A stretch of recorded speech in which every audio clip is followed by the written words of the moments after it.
You are now listening to the Someone's Favorite Productions podcast network. Almost.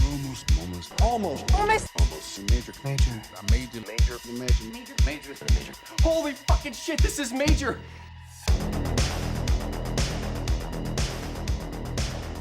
Hello and welcome to this week's episode of Almost Major, where we talk about the many major studios and the films they release. We are on our Geffen Pictures mini-series. My name is Kevin Tudor. I'm here with Bryden Doyle. Hello. And we are here to talk about Interview with the Vampire: The Vampire Chronicles in 1994. Everybody remembers the subtitle for this feature film release November 11th, 1994 in 2,604 theaters and debuted at number 1. Top 5 films that weekend: Interview with the Vampire, The Santa Claus, Stargate, Pulp Fiction, and Frankenstein, that is the Mary Shelley's Frankenstein De Niro one, I believe. Yes, directed by Kenneth Branagh. I've seen Interview with the Vampire, Stargate, and Pulp Fiction. I think of the three, Pulp Fiction is that's handily my favorites of the bunch. Why'd you watch Stargate? I think it was on one of my streaming services, either Hoopla or Tubi, and a million years ago, the podcast I like, Blank Check, did an episode on it as a one-off, and I was like, all right, I guess I have an excuse to watch it. I think also a friend of the show, Scott Tafoya, might have done a Dad Rock video essay on it, so it was the thing of cool, I'll now have seen the movie, and I can watch this video essay without feeling like I'm spoiling myself on the movie. That's sometimes something I just like to do in my spare time. Stargate is definitely a movie where it's just you have to be there, and not only do you have to be there, you have to be in. There's nerd shit, and then there's not fun nerd shit, and that's Stargate, and that's spin-offs of Children of Dune miniseries in the early 2000s type shit. I'm allergic to that stuff, but. Almost made more than the Santa Claus. There's no reason for you to watch Santa Claus or the sequels. Well, yeah, I mean, that's the thing. Stargate, got, all those, spin-off TV shows, and then, the Santa Claus, it's, got multiple sequels. So it's, somebody was interested in those, it's... One was, 2004? Yeah, and then there's the third one, which came out when I was a little kid. 2011? I remember one being in 2007, where it's, Martin Short plays Jack Frost. Yes, I don't know if that's 2 or 3 is the thing. I think that's 3. I vaguely remember that one coming out even when I was a kid. I was just I think I'm good. No judgment to anybody who likes that movie. I'm sure it's fine for what it is. Who are the grown adults listening to this? Grown men, let's be honest. They like the Santa Claus that are good. Okay, Santa Claus 2 is 2002. Okay, 8 years later. Santa Claus 3, the Escape Clause, is 2006. I do remember Santa Claus 2 at the time. Wow. Yeah, and I'm sure you look up, it's made $350 million. No legacy whatsoever. The thing about... Do you like Tim Allen? Besides him being Tim Allen? I mean, I like the Toy Story movies that he was in, but, I never watched, his sitcoms. Even, I think Home Improvement might have been in syndication when I was growing up, but I never watched it. And then I didn't watch Last Man Standing, despite that show featuring, of course, an actress we both like, Caitlin Dever. Sorry, I've seen a couple of clips. I don't think I'm gonna watch the whole thing. Hey, Bryden, my father loves it. That's all you need to know. Hey, there you go. He also has a show with another actress you like, Kat Dennings. Hey, guess what? My father loves it. Yeah, I don't know. You know what? He's decent in he's decently used in the David Mamet movie Red Belt, where he is in that. That's so weird. Where he and Jake Johnson have a fight scene. Very strange. Yeah, I don't know if I've even growing up had really an opinion on him. I didn't see Galaxy Quest until way later. I mean, of course, Toy Story rule. Big Trouble I really liked at the time.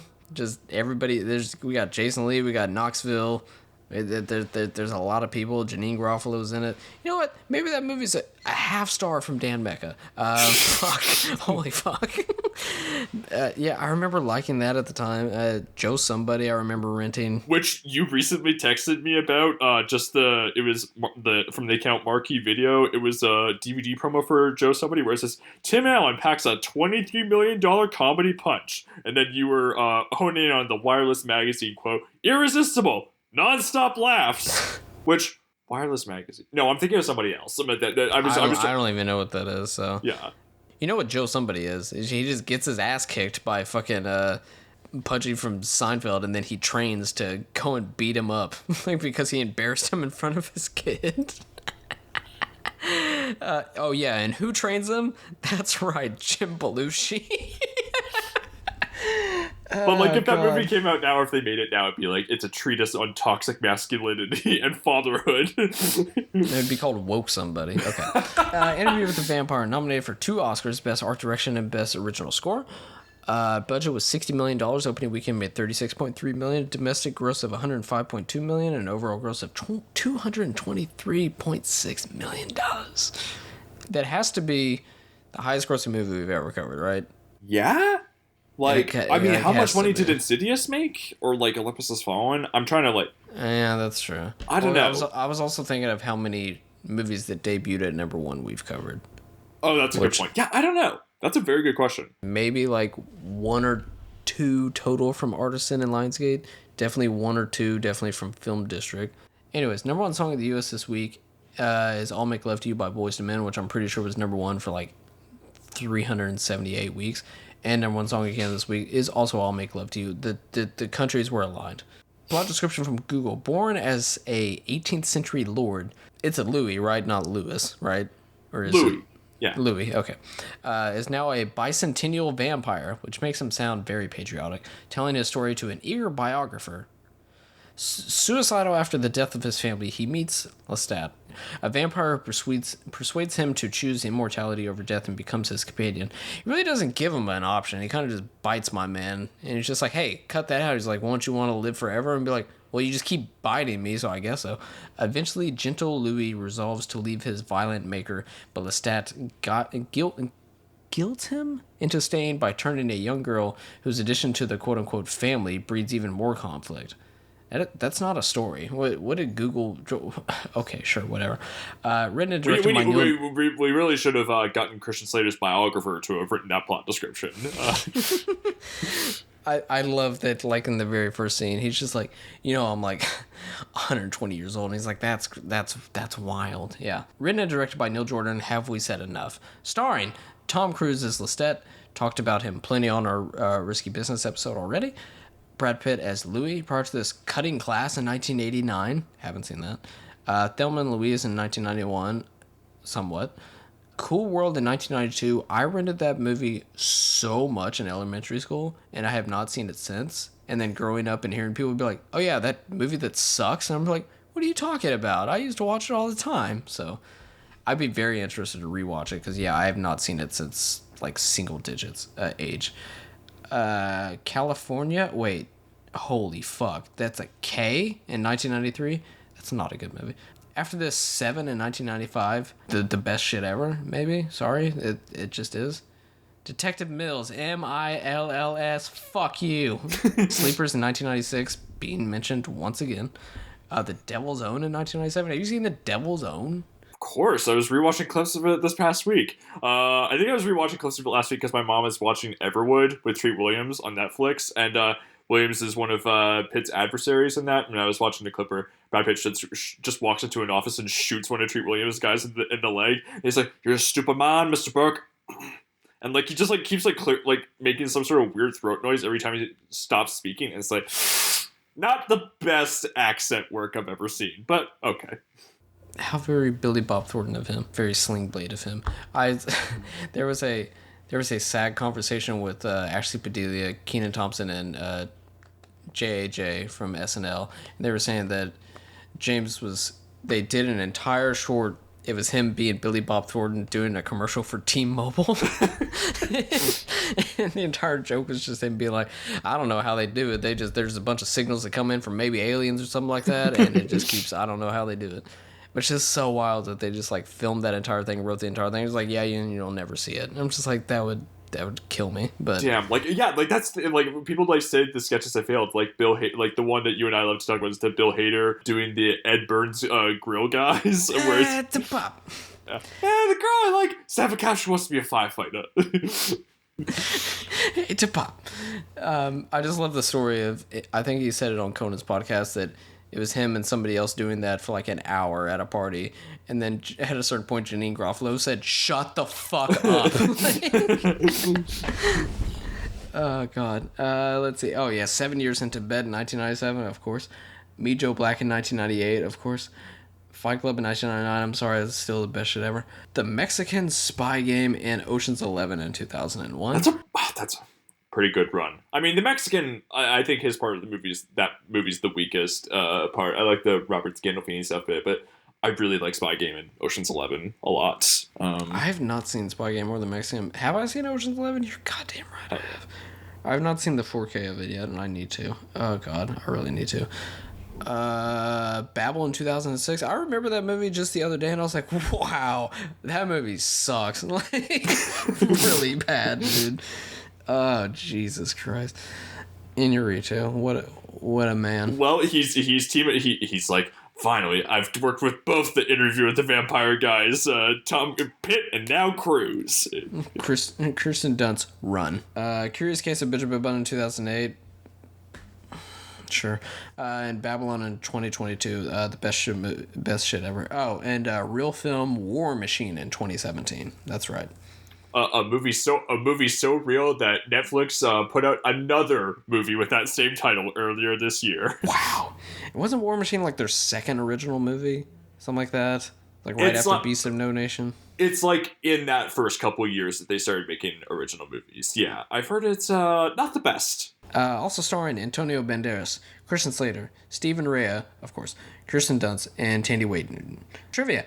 Christian Slater was given the role of Daniel Mallory upon the death of River Phoenix, the original choice for the role. Slater donated his $250,000 salary to the two Phoenix's favorite charities. He is in the movie for 3 minutes, and he got $250,000. That's insane. What did Slater do before this movie? I mean, obviously Heathers. Pump Up the Volume, True Romance. Those are some of the ones that I've seen that he's in. I mean, I know he's done other movies. Like he's in Gleamy the Cube, where it's like about skaters. Like Hell yeah. Cuffs, where he's like a prankster cop or something like that. None of those movies are like, let's give him $250,000. Like, let's be real. Because I'm pretty sure Heathers like made like no money, and then it became a thing like on video. Like at least I think so. Yeah, but True Romance, I mean, did that do well? I mean, again, that's a movie I know that has like a pretty solid reputation now, but like I don't know if it was like a huge hit. It's also like a huge cast. Upon learning that Tom Cruise had been cast as Lestat, Anne Rice was livid and stated Cruise could not carry the part, calling the casting, quote, so bizarre it's almost impossible to imagine how it's going to work, and the worst crime in the name of casting since the Bonfire of the Vanities. She has a point. Not about Cruise, but a Bonfire of the Vanities. Have you seen Bonfire of the Vanities? No, I've heard it's terrible. I feel like even De Palma fans hate that one. Yeah, woof. Rice left the production and did not view the film until a producer sent her a VHS copy. Rice was so impressed by Cruise's performance that she wrote him a letter of apologies and recorded a 2-minute video endorsing the film that was included as a pre-feature on the mid-90s VHS releases. So, like, literally, you pop in the tape and it's like, I'm so sorry. He's actually very good. And also took out a 2-page ad in Vanity Fair in New York Times calling the movie a masterpiece. That's levels of walking back a statement that I think has rarely been seen since. I mean, what's the thing that people say now is like, Tom Cruise, I was not familiar with your game. And then, when did Anne Rice pass away? Hopefully she didn't have to see The Mummy. 2021. So she might have seen The Mummy. She might have lived to have seen it. Not Lee Cronin's The Mummy, but Alex Kurtzman's The Mummy. Yes.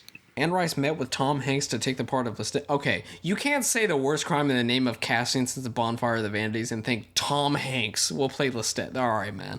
She sees Hanks in Bonfire of the Vanities and thinks, this is bad, but I can fix them. This is bad. I can do worse. After seeing his performance in Philadelphia, and you thought him in Philadelphia was like, I know what his follow-up should be.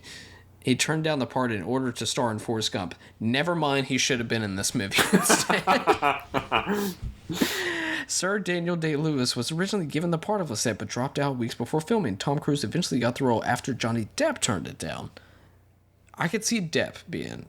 Day-Lewis, I think, in Phantom Thread mode, I think that could be fun. Like, it would have been like a precursor to that movie. He's too like, old, though.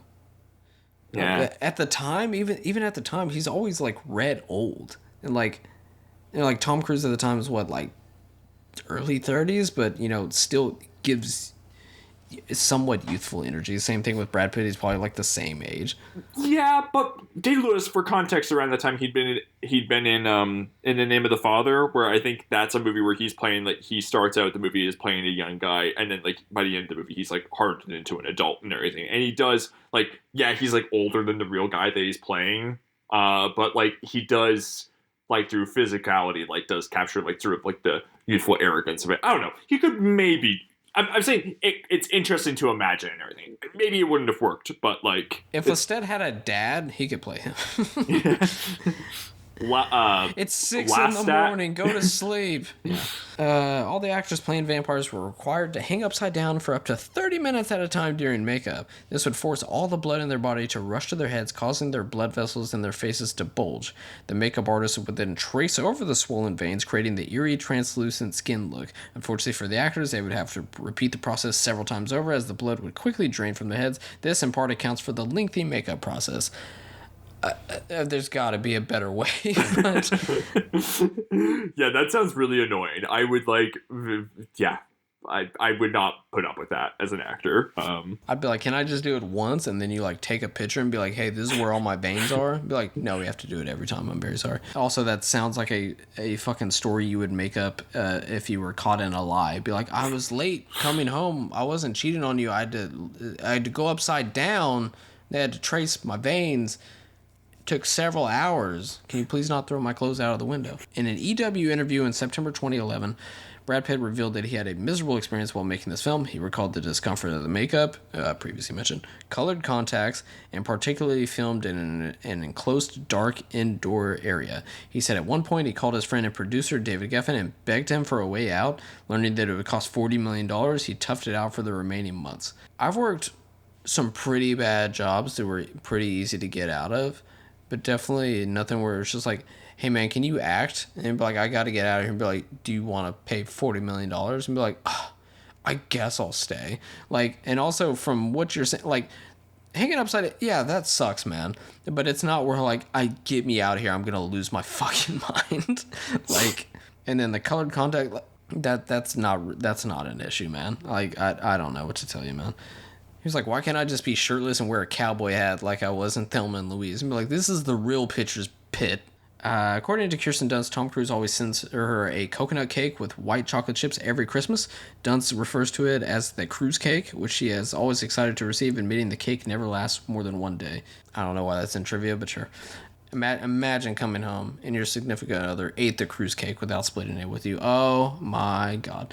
Tom Cruise was placed on an elevated platform during some of his scenes to reduce the height difference between his character and other vampires. I don't need to hear this as a person who, on a good day, is 5'5".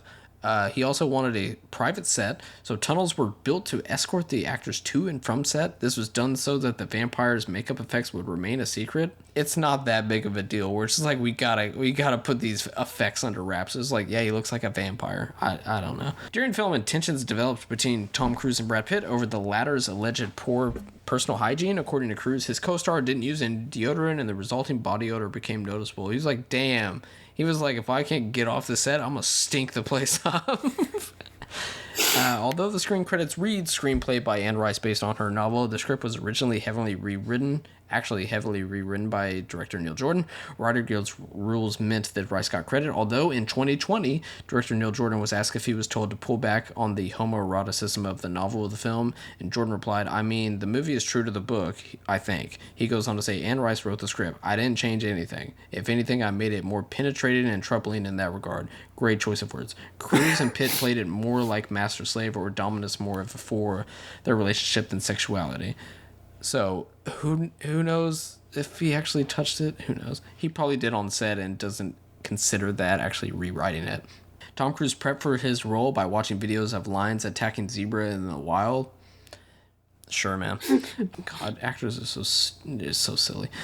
Due to Anne Rice's fear that her novel was not being adapted because Lisette and Louis could be perceived as homosexual, she rewrote Louis as a woman for the movie. At one point, she considered Cher for the role. However, that character eventually went back to being a male. Imagine if it was Brad Pitt, Cher, like. I mean, but do you believe in love after loss? Yeah, actually. In total, there are 13 novels in the Vampire Chronicles, and that's not including the spin-offs. And lastly, this is the first film production to be given permission to close down 2 lanes of traffic on the Golden Gate Bridge. This is done for the last scene of the film, where Lisette attacked and bites Daniel Mallory while he is driving home through the famous bridge. Imagine trying to explain that to the cops. Like, so we need to shut down. For what? So Tom Cruise is going to bite the shit out of the motherfucker from cuffs, and that's actually the ending scene. Is there going to be a cover over this ending scene? A cover song by anybody? Dude, it's Guns N' Roses. I love Guns N' Roses. Oh, you'll love this, I bet. My goodness. Yeah, it's so goofy how, like, one, that, like, Cruise says, like, I assume no introductions are needed, and then he plays Sympathy for the Devil, where the first line is, please allow me to introduce myself, and I'm like, okay. But it could have been worse. They could have played that at the opening credits. That's true. What I also think would have made that scene more tolerable is if it had been like the Jerry Maguire scene where he's flipping through all the radio stations and lands on Freefall and it starts singing along. I think that the Guns N' Roses cover is terrible, but I would have liked it if Cruise had sung along to it, including over the end credits. Long after the camera's pulled back, it's like still Cruise's voice being heard. By the time he gets to the end and it freeze frames on the Geffen logo, he's still singing. Yeah, we gotta talk about that cover, because it's also not the first movie we cover with a Rolling Stones cover. Stir of Echoes, our first movie we cover, has Painted Black cover, which I don't remember being also really bad. Yeah, really bad cover. Oh my goodness. Is there any good Rolling Stones covers? I like the Sundays cover of Wild Horses that plays during the roller coaster scene in Fear. Come on. I mean, here's a wild one for you. What's the song did like an orchestra cover of that was sampled on Bittersweet Symphony? Oh yeah, what is that? Which that sounds a banger. And then Rolling Stones like took all the publishing for that song, and then that band like ceased to exist, and were not able to make any money off of that song until literally like 2 years ago, which is almost as insulting as just taking it for life. They were just like, after 25 years, you can make some money off of it now. It's like, oh, thanks. The Rolling Stones song that has the orchestral cover sample is The Last Time. That's right. I should listen to that Verve album because I only know that and Lucky Man, and both those are really good. So I should maybe they've got some. And Richard Ashcroft, of course, is the singer on "Lonely Soul" by Uncle, which is a banger. Hell, fucking yeah, it is. Oh my god! Every time I throw that on, I'm just like, this is a long song. What is it, like 6 minutes? It's like 10 minutes. Buckle up. It kicks fucking ass the whole time. Oh my god, yeah, Lonely Soul rules. Oh, that whole album is fucking phenomenal. But yeah, the Verve Bittersweet Symphony, that just one of the greatest needle drops ever, man. Just the best. Wow. You're talking about, of course, at the end of the Charlie XX movie, The Moment. No, I'm kidding. Wait, what? Yeah, I only know that because they play. I had to exit greet that theater or whatever that was playing it, and like I heard that the strings come up, and I was like, oh wow, there you go. No, you can't do that. You can't. It was in Cruel Intentions. You can't do it anymore. Well, I also, of course, forgot to mention it ends the Xavier Dolan movie, The Death and Life of John F. Donovan. Are you fucking that? I'm not kidding. Maybe the worst needle drops of all fucking time that man has. Because do we want to go through the needle drops of Mommy earnestly putting in Wonderwall? Good Christ Almighty! Ending the movie on Born to Die by Lana Del Rey. Dude, that dude sucks. Him and Trey Edward Schultz from Waves era should get together and just two dumb bitches saying exactly to each other. Exactamo. Oh god, has he done anything since the one? It's Only the End of the World, which is literally just French people yelling at each other for an hour and a half. It's that. Then like. At least this was the case in like 2019 in Canada. We had the privilege of this. We got Death and Life of John F. Donovan and Matthias and Maxime. And then I think Matthias and Maxime like came out elsewhere in like 2020. And then he did like some mini series that I can't remember the name of, and he's like retired now. And I know a lot of people, and a lot of people there were a lot of people who were being very snarky about that on Twitter. I remember when that got announced. Geez. Well, I hope you have a great time. Whatever you decide to pick up, I hope it's very singular. You keep to yourself about it. That's pretty awesome. The only needle drop I know from the Life and Death, whatever the fuck ever, is he puts in Hanging On a Moment by Lifehouse, and I was like, what? Yep, and Kit Harington also sings along to Jesus of Suburbia by Green Day. I think the opening credits are set to Rolling into the Deep by Adele. Dude, shut up. Stop saying things. Are you fucking kidding, dude? Oh my god. I don't have the words to describe like what I mean, it's the same thing I felt watching Waves, where I was like, dude, I got it.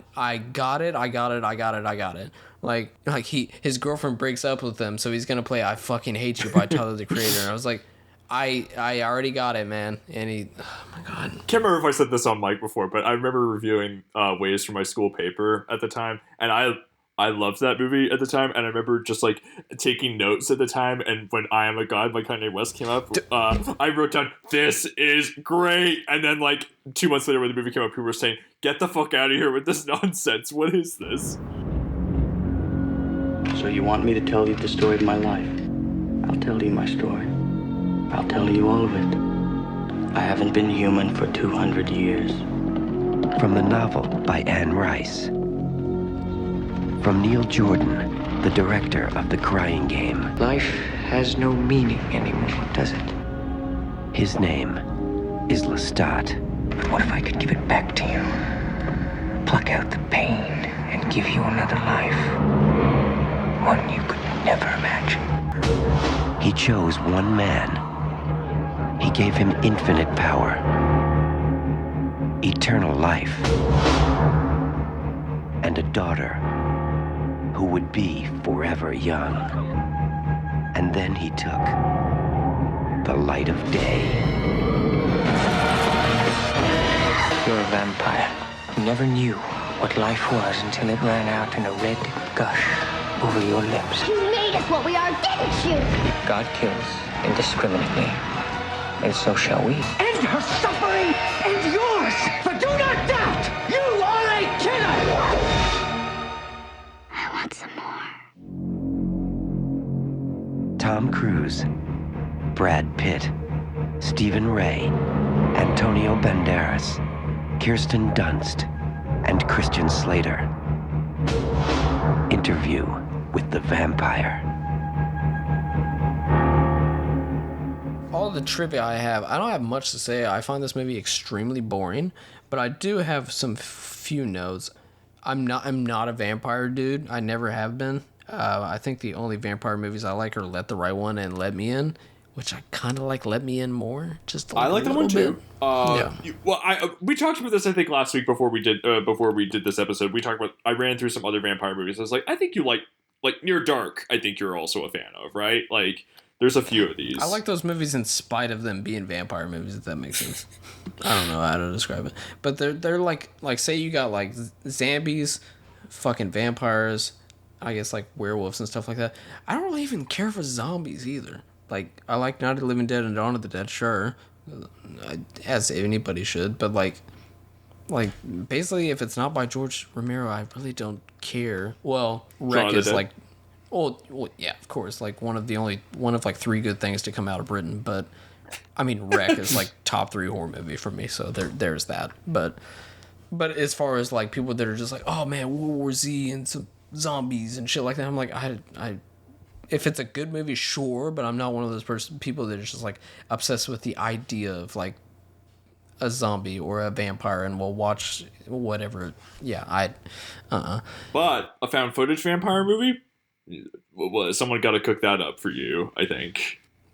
I'm sure there already is, and I'm sure it sucks ass, and I'm sure it was a wide release horror movie, and I just haven't seen it yet. That'd be like being like, do you want a possession movie that's found footage? Be like, we only have 3,800 of those. The Vatican tapes, The Devil Inside, Devil's Own. Is that the Radio Silence guys, right? Devil's Due. Yeah, that's a found footage movie. Yeah. Oh wow. Guess what? Sucks ass. Last Exorcism. That's a found footage movie too, right?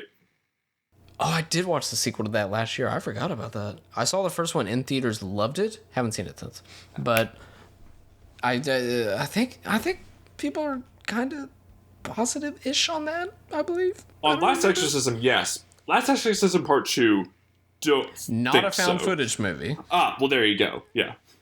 Who plays the? There's the mean girl in that, because it's the same girl from the first one, but she's like not possessed anymore, and it's the type of thing like, man, that sure was wild. Hopefully that doesn't happen again. The mean girl in Last Exorcism 2, which I believe has like some choice ass barbs for. It's Julia Garner. That's right. Ah, and Yeah. co-written by Damien Chazelle. That's Yes. wild. Yes. From writer Damien Chazelle and producer Eli Roth. Mm-hmm.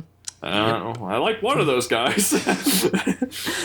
You could have just stopped talking after the second one, but I'm trying to. Written by Damien Chazelle, but produced by Eli Roth.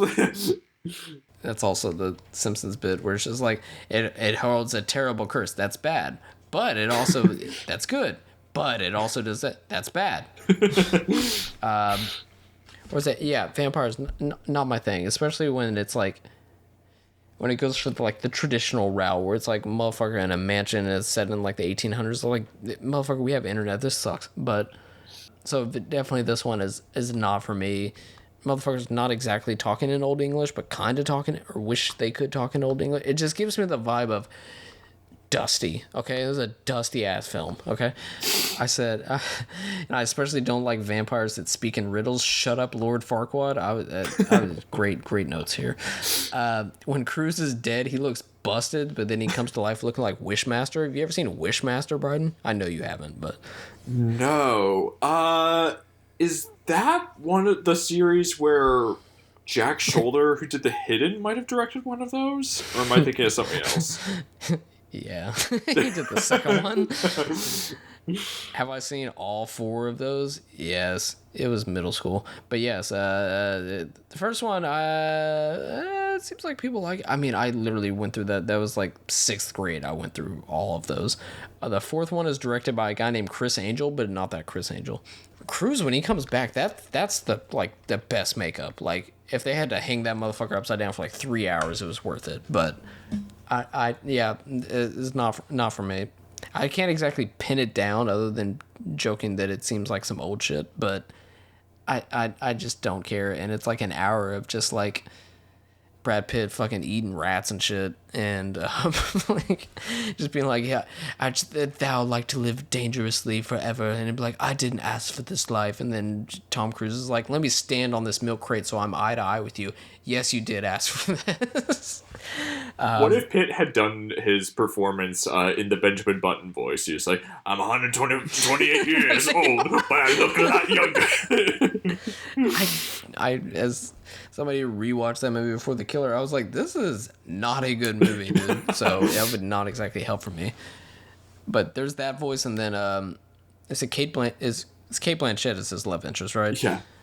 Or she's just like, that. I held him in my arms, and I think he knew who I was. Yeah. No, I don't like that movie. I really don't. Did I buy like a $60 like coffee table book for that movie because I'm a psychopath? Yeah. Haven't even looked at it. Anyways, what do you think about Interview with the Vampire? I'm sorry. I'm so sorry. Interview with the Vampire Chronicles. Please continue. Oh, thank goodness. I was going to talk about something completely different. Yeah. Not the TV show Interview with the Vampire. Oh, my bad. Yeah, I like this, I think, a lot more than you do. I do think I have some qualms with it. I think this movie has a major energy drop in like after the first hour when Cruz disappears from the narrative, because you are just stuck with like Brad Pitt moping around, and like Banderas and Ray are fun when they pop up as the villains, but they're not as like fun to watch in a villainous way as like Cruz is when he's like in flip out mode, like throwing tantrums. Oh, yeah. I mean, Cruz yelling, I think that's just funny to hear. Like, I'm thinking of like A Few Good Men where he's like, oh, I'm sorry, I forgot you were sick the day they taught law school. Like, he's very good when he's being like catty in that sort of way, and he has like a lot of good lines here where like when they think they've killed him and he comes back and they're saying like, how did you get out? And he's like, ask the alligator. Yeah, and but I will say, even when this movie is sort of narratively dragging for me, I think it's not surprising this was nominated for production design, because I think this movie's pretty gorgeous to look at. I mean, like when they're going to that the theater performance where it's like with vampires like just killing people for an audience that I guess is unsuspecting. But like there's that crane shot where it's like they're going down, they're going into the theater, and like there's like snake statues that are sticking out from the top of the building. That's really cool. I like all the shots of the skies and everything. Like I think it's like again in like the last third of the movie where like they got like a shot of the either late or late evening or early morning sky, and like it's like blood red clouds. Just looks like, I think it's really nice, and like the score has like its moments where it's like very like sorrowful and sentimental and everything, but then there's moments where like it will like get really cranked up. It's Elliot Goldenthal, who I think has like worked with like Michael Mann before, and I think did he also work with Neil Jordan like other times, I think. But like at one point I think it's maybe it might be the scene when Brad Pitt is like just like setting everybody on fire at the end, and like it's like sounds like alarm bells are going off, and it even though Cruise isn't on screen, it did make me think of the opening to the Mission Impossible theme where it's like the stunts in this movie, by the way, are awesome, especially like the bit where like Cruise like gets set on fire and like he's like climbing the ceiling. I'm just like, that's like fucking insane looking stunt work. It looks like a person is like actually on fire. Elliot Goldenthal did Public Enemies, did Good Heat. score. And then for Neil Jordan, Michael Collins, Butcher Boy, In Dreams, which that's our intermission, is In Dreams. The Good Thief, and I think that's it. He also did the score for Across the Universe, which is one of the worst films of all time. Please continue. Yeah, we were talking about Rolling Stones covers. I've heard that movie's full of terrible Beatles covers. The worst music you've ever heard, like truly. And I love the Beatles because I am white, but like the worst covers of all time. And it's just like, hey, you got Bono. Bono can sing and whatnot. And it'd be like, okay, what if every single one of them sounded like the backing track for a karaoke song? Like it sucks so bad. Julia Taymor got Frida though. Frida's cool. Like Titus is a movie that like I like looked at the screen, but nothing went into my brain because I was just no, I don't no. Yeah, isn't that one where like there was like some? I remember watching some video essay about like temp music, and I think like the score for that, someone used that score as like the basis for as like temp music, or like they like made the score sound very similar to Titus. I'm like, my memory's bad. Maybe it was 300 that maybe got in trouble with that. I'm saying right here, the score for the 2007 film 300, composed by Tyler Bates, became the subject of much criticism regarding the somewhat liberal use of other composers' orchestrations, at times note for note, including pieces from the Titus score, in particular. It's fucking old English bullshit. Warner Brothers Pictures released a statement clarifying the matter with regards to the similarities, acknowledges the regrets that a number of blah blah blah blah blah. For the most part, has great respect for Elliot, our longtime collaborator, and is pleased to have amicably resolved this matter. So they pay the shit out of him, is what happened. Wow. Tyler Bates has done some scores that I've liked. Like, how the fuck do you continue to work after that? Like, you just stole shit? Like, whatever. Anyways, back to Interview with the Vampire, a movie that, to be clear, I do actually like. It is funny, like how like it's like I do sometimes, and this is sometimes the problem I have with Neil Jordan movies, where like I sometimes just get thrown off by the pacing, where it doesn't even feel like it's necessarily building to like a big thing, but like just like a lot of crazy shit will happen on screen, or like just like a lot of wild shit will happen on screen. Like Michael Collins like sort of had this thing too, where it's just like characters will have a conversation and it will just drop you into the middle of a shootout. I'm just like, whoa. I'm like just kind of like, this is a dizzying turn of events that's unfolding right here. But he does have a really good feel for atmosphere, and I do think he's pretty good with the actors, and I do think I think there's like a lot of good like dark humor coursing through it. I think a lot of that comes from Cruise's performance and how he's written. And I think there's even a line in the movie where Cruise, like Lestat himself, is talking about how like it's like during Pitt's narration where he's like running through like the sort of dining courses of Lestat's victims and everything, where it's like he starts out like, you know, feeding on people who are maybe like, you know, viewed as like marginalized in the community, which that is a thing that I think the movie is critical of. But then it's like, then he'll move on to like the aristocrats or whatever, and then like I think Cruise says like, it's like the terrible people are always so much more fun to feed on, and it's like sort of like, I think that's true of the movie's company, where it's like Lestat's more fun to hang out with because like, yeah, he's a terrible person and everything, but like Cruise is like having so much fun with it. I mean, it's like some of it is like a case of where like you laugh at it, and other times like you're kind of nervous to laugh about it, like when he's like messing with the one sex worker, where he's like puts her in the coffin and she's like, oh, it's a coffin? I guess you must be dead. And like he's like, just like his delivery is like, it's like, I mean, he's having fun. The fact that he is having fun is kind of like what makes the scene disturbing, and especially because that scene starts out where like it is like they all seem like they're having a good time, but then she becomes aware of what's going on. It's really upsetting. I don't know, but then like Pitt, I don't know, he just like. And I think Pitt has, regardless of who he is as a person, which is... He is, like, anonymous in this movie to me. Yeah, and, like, when he's, like, I can feel like he's reaching emotionally in other parts, and it's just not quite there. Like, when he, like, kills Tandre Newton, he's carrying her out, he's like, this place is damned! And it's just, like, the voice just, like... It seems like he's, like, reaching for the emotion, and it just doesn't sound quite all the way there.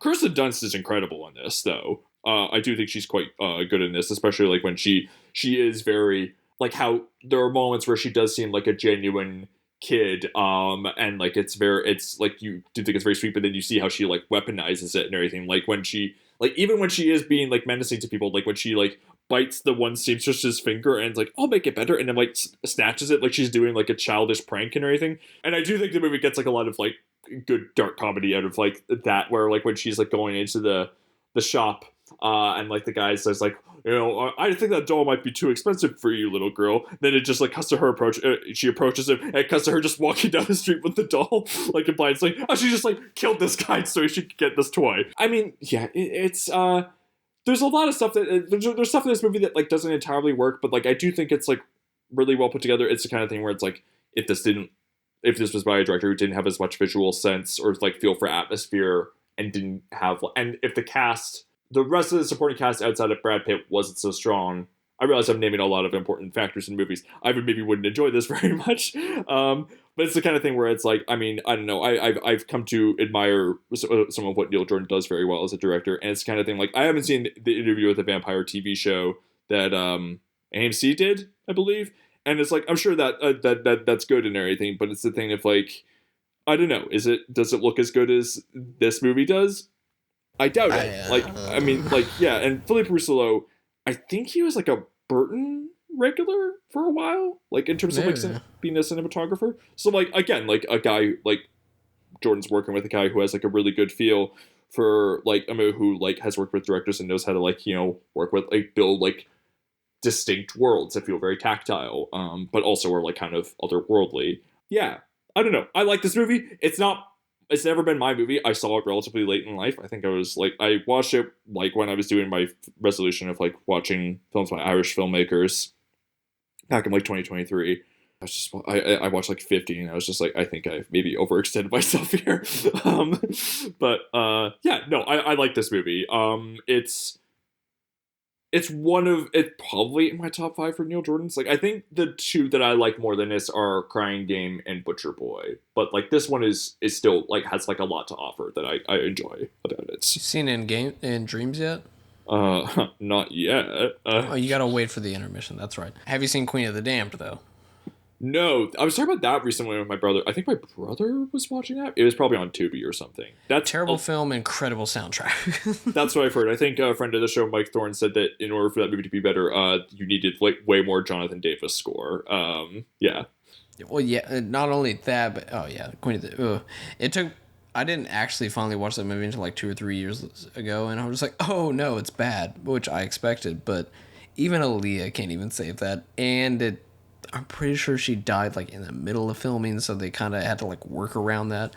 But also AMC just started a series about Lisette that's in that frame of mind where he's the singer rock star.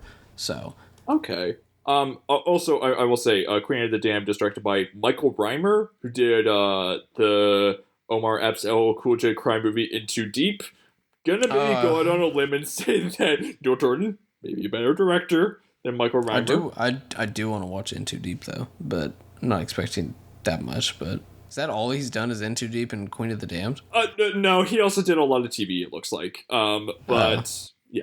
Anyway, do we want to go through the plot of Interview with the Vampire? I mean, sure. Yeah.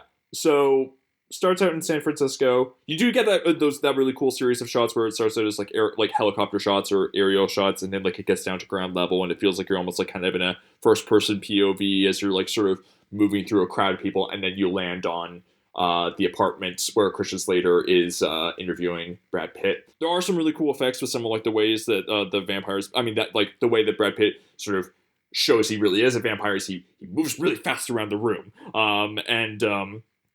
there is a really cool shot where it's after they've tried to kill Lestat, and Pitt and Cruz is in the foreground at the piano. The camera whips to the left and everything as Pitt and Dunst try to run away, and then Cruz just like pops out from the corner and everything. It's like that's a cool effect. Like it's like that's like, especially because it's not like they're just like cutting a second time. It's like if they are cutting, they're like hiding it pretty well. And then as you said, it's like, you know, Pitt it says like, so you want to know how I got to this point? Well, let's tell the story. And even though he is positioning himself as like a victim in a lot of this, he is not a good guy to start the movie with. He is like a guy who owns slaves. He is like depressed because he's lost his wife. Right? What did I say that inspired laughter? I was like, I don't know if I wanted to be like, come on, it's a different time. Good God, no! My goodness. He. All of our protagonists used to be able to do that, but now it's looked down upon. What does it cut back to exactly? It's I believe it's 1791. There you go. I will say, the movie is like, I think upfront about like, you know, him and like Cruz are like feeding on people that like society doesn't really care about, whether it's like sex workers, black people, poor people. There's not. They never say any racist slurs at any point in the movie. I wonder if that's just a thing that like, I'm not saying I don't want to hear those words or anything, but it's just an interesting thing that like they don't. I own ever slaves. I'm not going to call them names.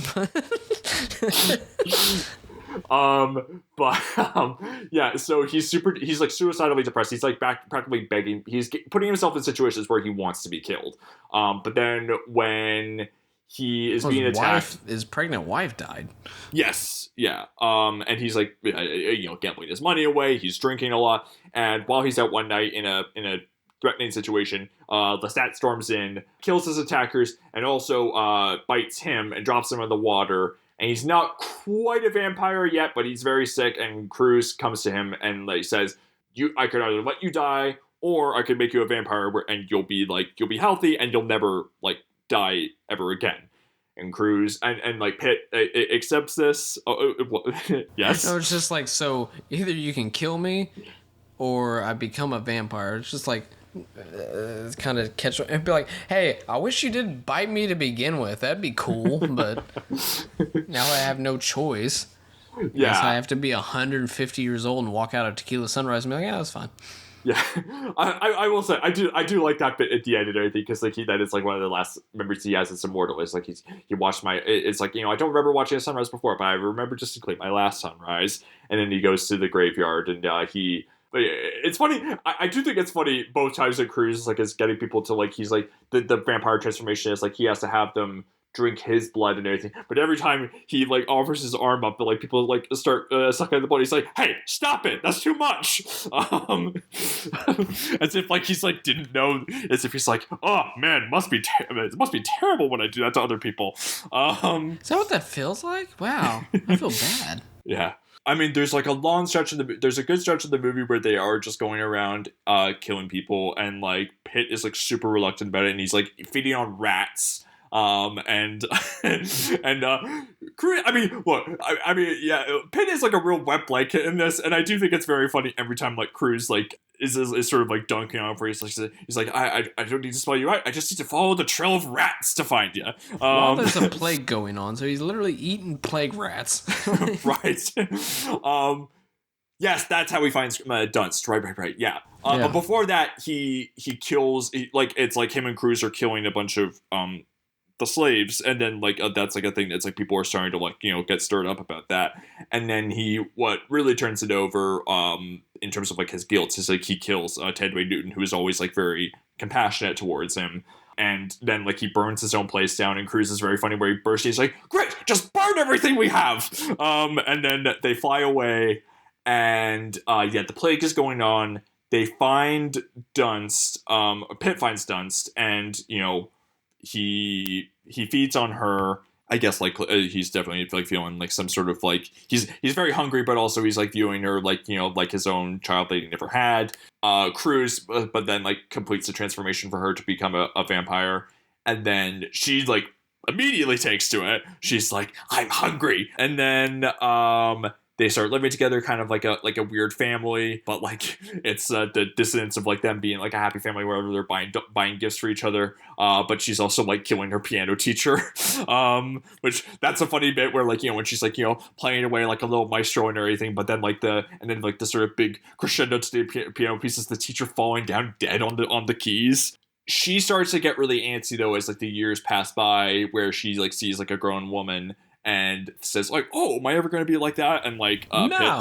Pitt is like, and then it's revealed when she like throws a temper tantrum about all the dolls that she has, how she doesn't want to be a child forever. She takes all the dolls off the bed, and it's revealed that woman she was looking at is dead under the pile of it. And then she tries to cut her own hair off, and it just like grows back into the curls, which that's an interesting thing. Yeah, like I think Pitt has like long hair to begin with, and he just kind of looks the same and everything, but like Dunst, her hair is like kind of just like dirty and straight and everything, but then it turns into just these like curls and everything, where she does look like a toy. Pitt and Dunst get really frustrated living with Cruz, so they give him a corpse. That's what he feeds off of, and then he starts getting all sickly, and they slash his throat. Which Hell yeah, they do. That's an interesting thing.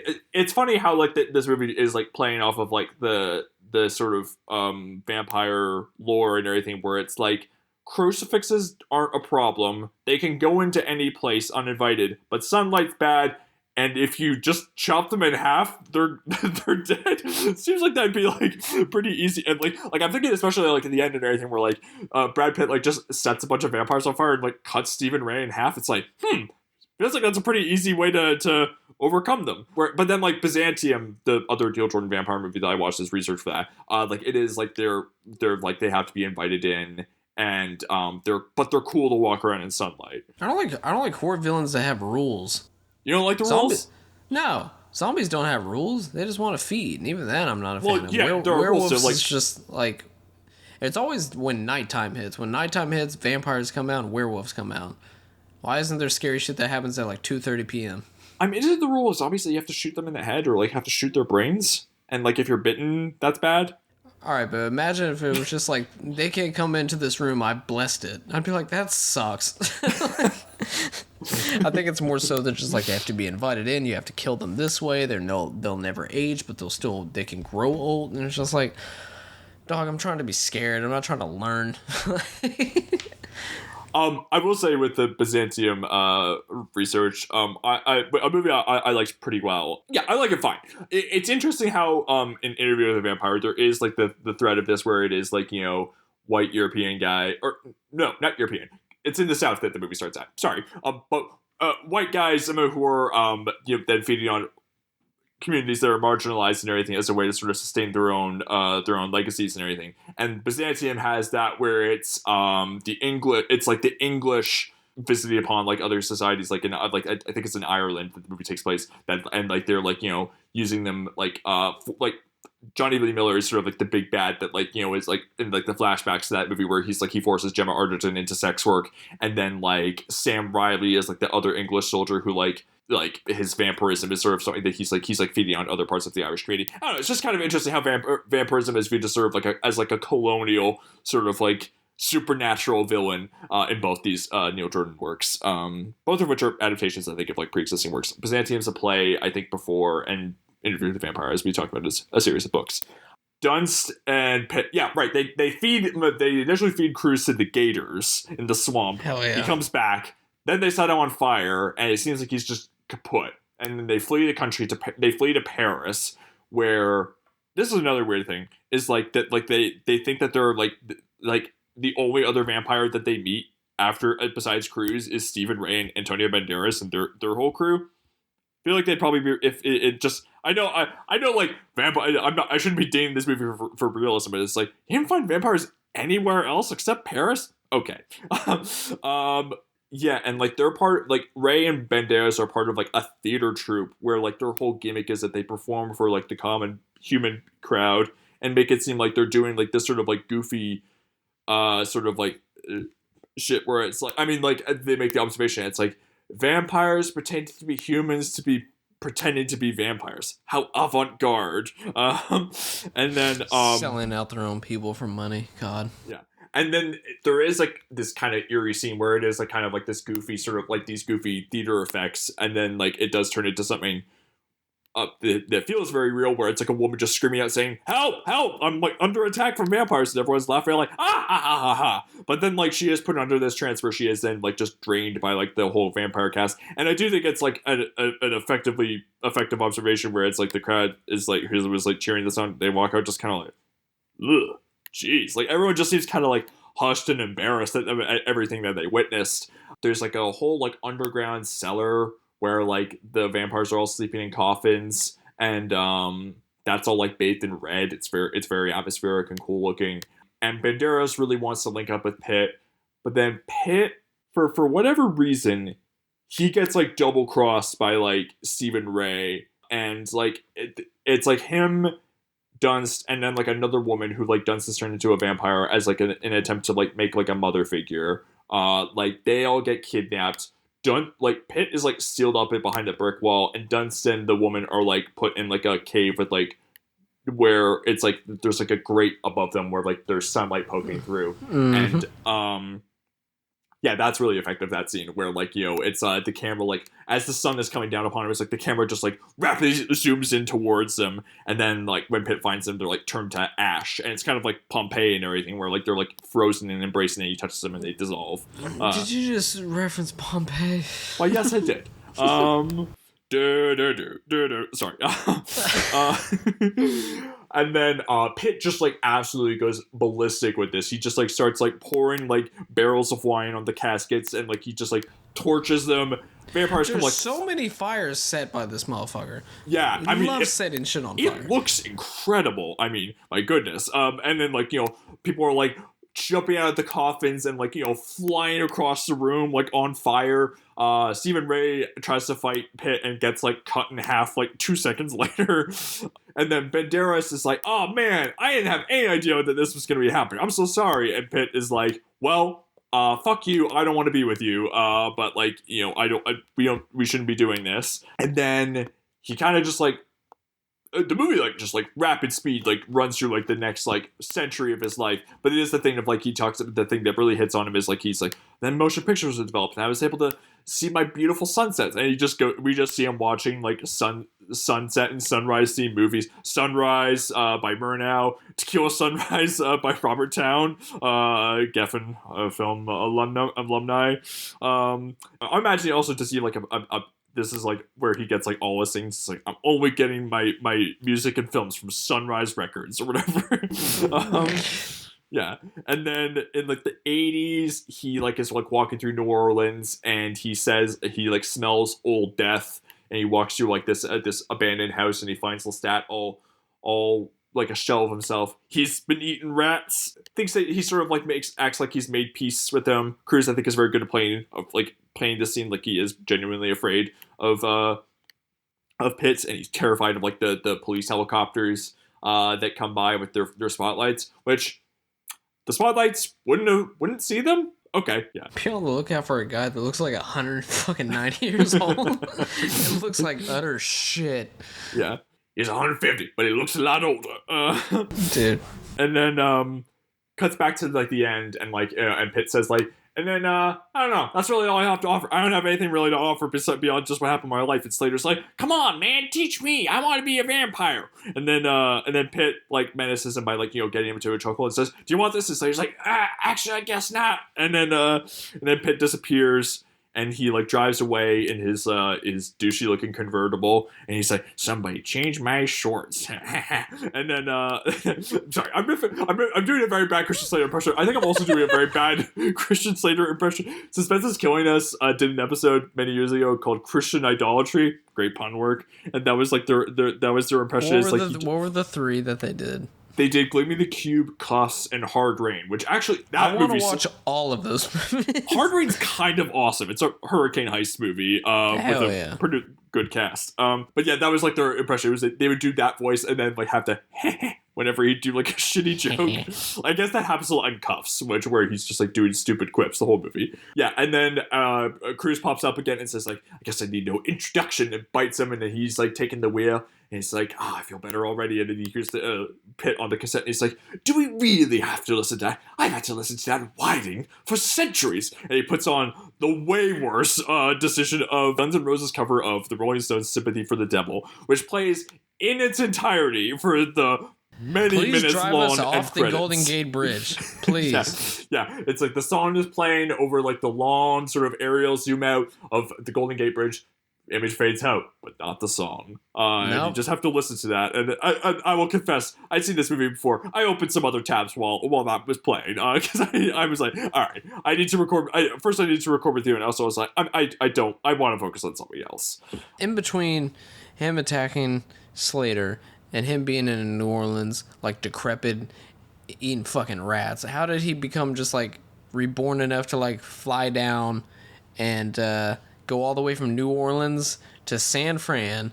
Because I guess he found out that the fucking Pitt was having an interview with some guy, and he wants to kill the interviewer and turn him into a... Am I thinking too much into the Vampire Chronicles? I don't know. Maybe it was like a bad breakup where it's like he was wallowing for like 100 years, but like maybe time passes so quickly there. It's just like it was 100 years was the equivalent of like a weekend where he's just like, all right, I'm good now. And he tried to find Pitt, and he's like, who are you talking to? Who's this guy in the fucking... You know what? I don't even need you. I'm going to turn this guy into a vampire, and he's going to be my young ward. And it's funny, like Slater, who like is like, you know, like... He's like, what, 25 when he said this? But in the TV show, it's Eric Bogosian who plays the reporter. And it's like, well, you went in a very different direction generationally. Try to put that man in a headlock. I dare you.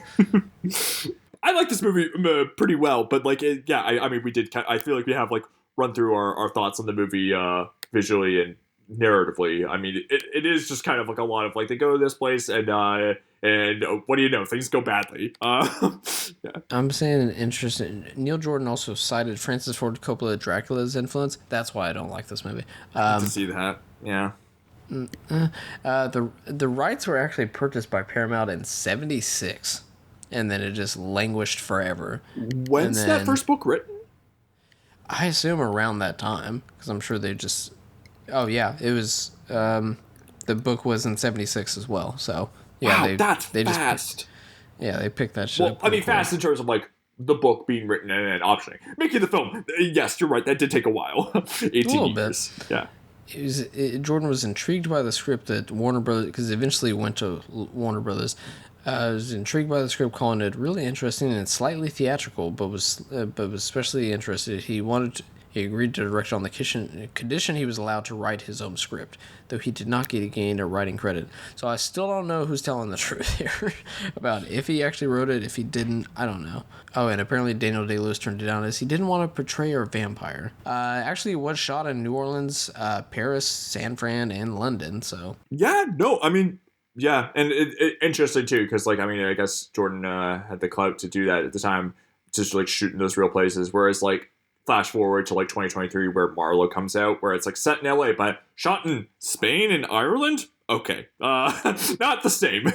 Yeah, I will say that I did find a different quote from Brad Pitt from 2011 where he said the production was 6 months in the fucking dark because it was entirely night shoots, filmed mostly in London during winter.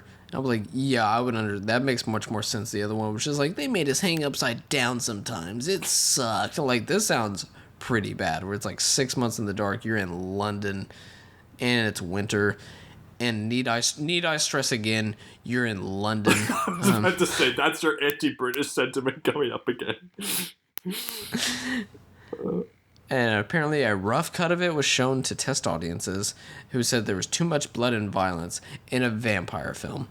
But apparently they cut out like 20 minutes of the film, which, interesting. Too much blood and violence. That's how you get movies like, what's the kind of rom-com zombie movie? Warm Bodies. That movie's zombie rules is like, yeah, zombies. And if you get bitten by them, you're turned into a zombie. But if you eat the brains of a living guy, maybe you'll turn to human again. Because that's how it works. I forgot anything about that movie other than it was just like, but what if a zombie was like, I don't know, kind of hot? Like, are you serious?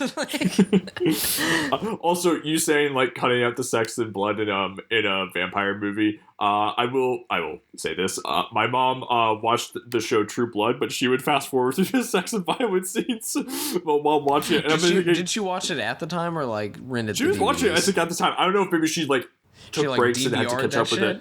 Yeah, but it she like fast forward through. It's like, oh, I don't like that, and it's like I'm pretty sure that's like the main hook of the show for most people. It's like saying I love zombie movies, but I have to cut away when they start eating people. It's just like, buddy, I don't know what you're doing with. You guys, True Blood. I didn't watch it, but I heard it was just like the joke around the time. We're just like, yeah, it's a porn with vampires. So it's the serious bit of a person saying, I read Playboy for the articles. Yeah, your mom finished like 7 seasons of True Blood, which would take somebody like 1 season to finish. It was just finger on the fast forward button at all times. It's like the Mad TV sketch of The Sopranos edited for network television. Yeah, where it's just like it's like fuck. Isn't there like a Christian group? I don't know if they do it anymore, but like in the 2000s, they would put out like their own edits of movies. I think you're right. It's not Pure Flix that did that, right? We were talking about Angel Studios beforehand. I feel like it's. Give me like 2 seconds to look this up. CleanFlix. That is what it was. It was a ladder. CleanFlix. Is that with an X? It has to be with an X. This is what they say on Wikipedia. CleanFlix. So Flix. It's one word, by the way. They make it CleanFlix, FLICKS. But then it says in brackets or CleanFlix with an X, was a Latter-day Saint company founded in Utah in 2000 that branched and sold commercially released DVDs and VHS tapes from which they edited content which the company considered inappropriate for children or that viewers might otherwise find offensive. Wasn't it? Were we also just talking about Angel Studios? Wasn't that a Utah thing as well? Yeah. Wow. Interesting. There's a documentary about it called CleanFlix with an X from 2009. It's already on my watch list. It's on your watch list. There we go. Yeah, we definitely talked about this at some point in our group chat like a couple years ago. I think the Mormons like originate from Utah. Okay, this is all starting to make sense. Okay. It's just so interesting that it's just like, I don't know, y'all motherfuckers got like hundreds of religious movies that you don't have to do any of that. I'm just thinking of big CleanFlix movies that they edited around the time. It's like, oh, I'd love to watch that, but they got to edit out this, and this. It's just like, you want to watch Hostel, but the CleanFlix version? Like, okay, there's a Wikipedia page. Oh, this is hot. Yeah, because, yeah, the DGA, like, was going to sue the living shit out of them because they were selling the movies, but they were, obviously they didn't own all of them. And the suit filed by DGA was CleanFlix of Colorado LLC versus Steven Soderbergh, Robert Altman, Michael Apted, Taylor Hackford, Curtis Hanson, like Scorsese, Michael Mann, Philip Noyce, and Sidney, like so many people, dude. Well, also I'm seeing here external links. Countersuit filed against Robert Huntsman and CleanFlix of Colorado. A lawsuit was also filed by Mel Gibson because CleanFlix removed the 3 most violent scenes of his film, The Passion of the Christ. It's just funny, like, thinking about, like, super religious organization. It's like saying, geez, even the movies that we, about the stuff that we're into, like, that's too much. Insane. Oh, they discontinued in 2006. Damn. I'll take some Christian money. I'll fucking edit movies if they want. But also, it is very wild that, like, the same type of people that would want this were going in droves to Passion of the Christ, which is like one of the most disturbing wide release movies of all time. And like, yeah, there was just every other day, which is like, yeah, more people like passed out and like broke a hip and like fell down and like cracked their head on this, like while watching this shit. It's insane. March 2007, CleanFlix announced by email to former customers that they were relaunching. So they stopped in 2006. The next year they said, JK. Early in 2007, CleanFlix had explored by email to and online polling of former customers the possibility of relaunching based on an unedited movie rental business model. As a result, rather than renting content-edited DVDs, CleanFlix now offered DVD releases of unedited modern and classic movies. And Netflix was like, get out of here.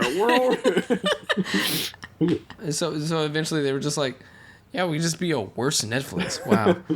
Well, yeah, they just straight. I'm surprised that Netflix wasn't just like. Remember how you got sued or were about to get sued? We're gonna do that to you also. And they're like, we're just trying to make sure that people watch sorority girls, but it doesn't have any bad things. I also want to know, like, I mean, I'm sure somebody out there has copies of these movies and everything that like did undergo the CleanFlix edit, but like, I want to know, like, was it just like it would be like, oh man, something sexual or something violent happened, just hard cut to next scene, or was it like, no, let's do some snazzy shit like a dissolve or a montage and everything to like the slow fade out, meant to like cover past it or anything? Was there someone putting like a little bit of style in there to sort of do the CleanFlix style? I see somebody on Reddit posted, attempted to spend $3 on a CleanFlix edit of Amelie, and it's the original DVD case and everything. It's just replaced with a fucking DVD-R from CleanFlix. There still is. There's something called Clean version that I'm seeing here. There's more modern time. You finally get a clean version of Elysium. It's saying here. That's great. And Ghostbusters, really? All kids should grow up knowing that Bill Murray got head from a ghost. Like, it builds character. I really want to watch this documentary now, though. Holy shit. What do you think Lisette would buy a clean version of? I have no idea. I'm trying here. Anything else on the Interview with the Vampire? No, I mean, it's. I think we've said everything there is about the movie. Although I will say, I mean, I do want to just shout out some other vampire movies that I think are quite strong. Mm-hmm. I like Tony Scott's The Hunger. I think you and I both like David Slade's 30 Days of Night with Josh Hart. Yeah. Where he like punches through Danny Houston's head at the end of the movie. That's really cool. I like Sinners a lot, of course. There's also the Let Me In and Let the Right One In movies. I think those are both very good. Only Lovers Left Alive by Jim Jarmusch, which sorry if I sound like I'm shamelessly self-plugging this. I had a very good conversation with our former co-host Charlie Nash on our friends Jack Draper and Clay Williams' show, Exiting Through 2010s, talking about that movie. That was fun. Nosferatu, ever heard of it? The guy from SpongeBob? No. Haven't seen it. I still have not seen it. Because, once again, I'm just like, Nosferatu does not do much to me. What if he was played by Bill Skarsgård? What if he was played by... Who's he played in the Luke Besson movie? Fuck. I can't do this. It's Cowboy Jones. Yes. Which, Cowboy Jones also in Byzantium, where it's like, yeah, that checks out. He's a guy who would want to turn into a vampire. Or he looks like he is a vampire. Yeah. Imagine he just like is like reading Deadline and they're just like announcing a new vampire movie, but like he's an alcoholist agent. Why the fuck didn't you tell me about this, dude?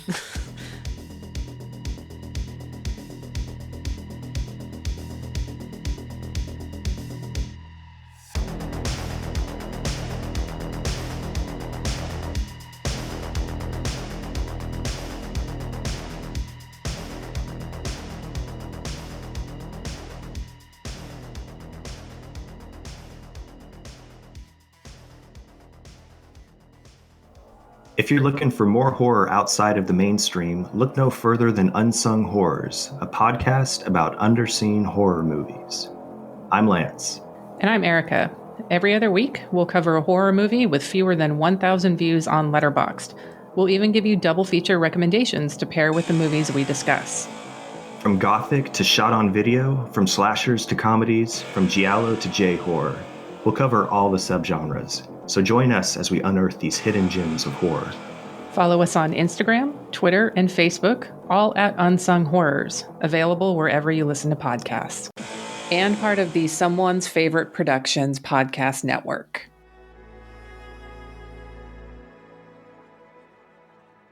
Thank you for listening. To hear more shows from the Someone's Favorite Productions podcast network, please select the link in the description